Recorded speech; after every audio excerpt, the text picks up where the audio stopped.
muga-muga bektimu marang negara lan bangsa ndadekake karaharjaning para kadang-kadang liya kang samya padha bejuang jejegake agama Islam.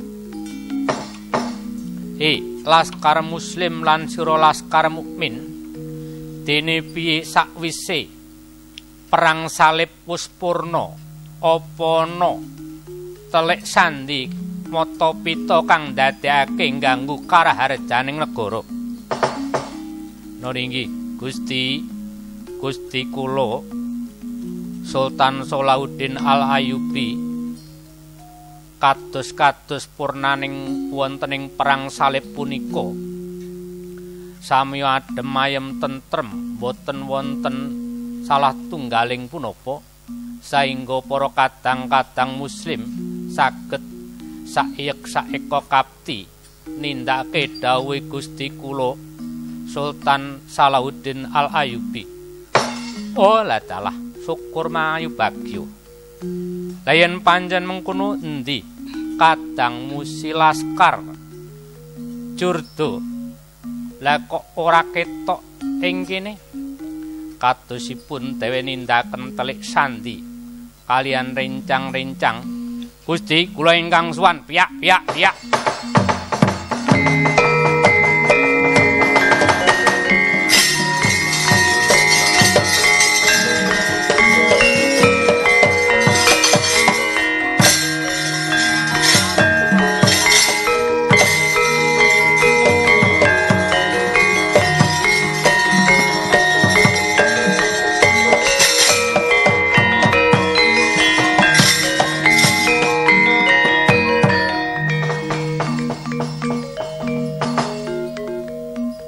Gawe kaget kadangku laskar Durda kang sira prapta ora ndak timbali.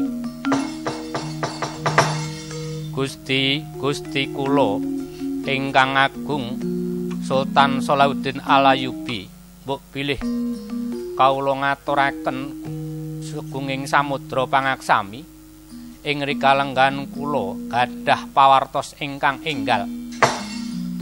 Kabar ingkang kepiye? Mbok bilih ngrikalenggan punika Pangeran Rikat ingkang murang tata.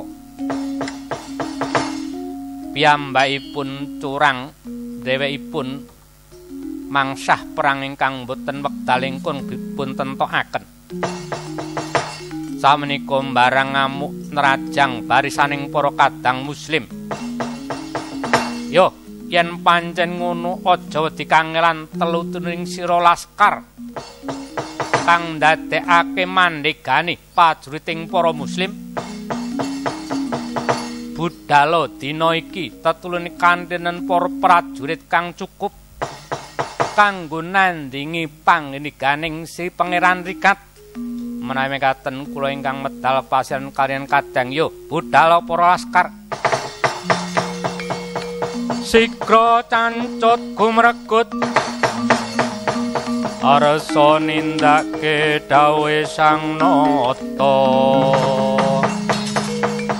mentang kendhewa sembada ing driya